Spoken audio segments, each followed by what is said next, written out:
top seed Novak Djokovic set up a tantalising Australian Open final against Rafael Nadal by thrashing Lucas Pouille in a one-sided semi-final, BBC Sport reports. The Serb, 31, needed just 1 hour and 23 minutes to win 6-0, 6-2, 6-2. Djokovic broke serve 7 times as he outclassed 24-year-old Frenchman Pouille, seeded 28th and in his first Grand Slam semi-final. Djokovic and Spaniard Nadal, who have 31 Grand Slams titles between them, meet on Sunday. The world number 1 set up their first meeting in Melbourne since their epic 6-hour final in 2012, which the Serb eventually won, with a near-flawless performance against Pouille. He made just 5 unforced errors and hit 24 winners on Rod Laver Arena. "It is definitely one of the best matches I've ever had on this court," said the 14-time major winner.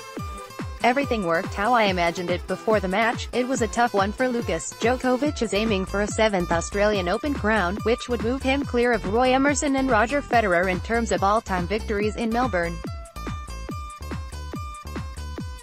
Nadal, who would trail Federer by 2 if he wins his 18th major, could become the first man to claim a second career Grand Slam in the Open era.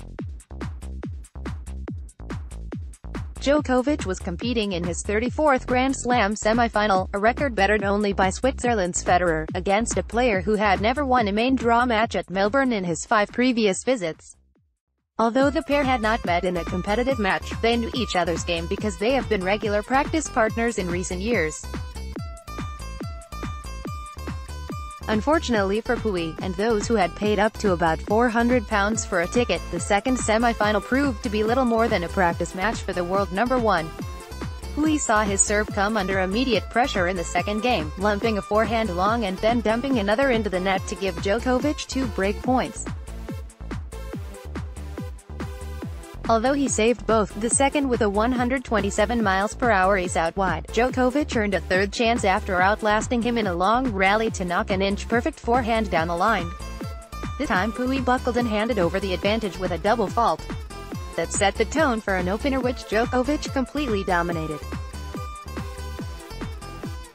Pouille's first serve was down at 46%, allowing Djokovic to dismantle his second serve and win 77% of those points on his way to claiming 28 points compared to Pouille's 12 in the first set.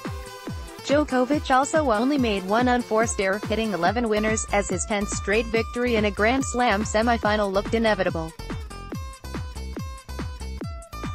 Although Djokovic had only dropped 2 sets on his way to the last 4, there was a suspicion that his best form was still to come. Poor Pouille was the man who bore the brunt of it. The Frenchman, who will rise into the world's top 20 after the tournament, finally got on the scoreboard shortly after the half-hour mark when he held serve for 1-1 in the second set, bringing up one of the loudest cheers on a Melbourne summer evening which had lost the heat intensity of the previous day. But any hopes the crowd had of seeing the match develop into a contest quickly disappeared. Pouille lost serve in the 4th game with another double fault for a 3-1 lead to Djokovic, then made 2 more unforced errors as the Serb broke again to take the set. Djokovic's biggest win in a Grand Slam semi-final came when he thrashed Croatia's Marin Cilic 6-0, 6-1, 6-2 at the 2015 US Open, and Pouille looked in danger of coming off even worse. However, a quick hold to love in the 6th game, helped by 2 rare unforced errors by Djokovic, meant the Frenchman avoided that unwanted record. That will be little consolation, though, as a harsh lesson was completed when Djokovic rattled off the final 2 games to reach his 24th Grand Slam final. "I didn't have time to put a strategy in the match," Pouille said. "The strategy was to be aggressive, try to be the one who's leading the point. But when he's playing that far from the baseline, 10 centimeters from the baseline all the time, it's tough to do it." Download the Punch News app now on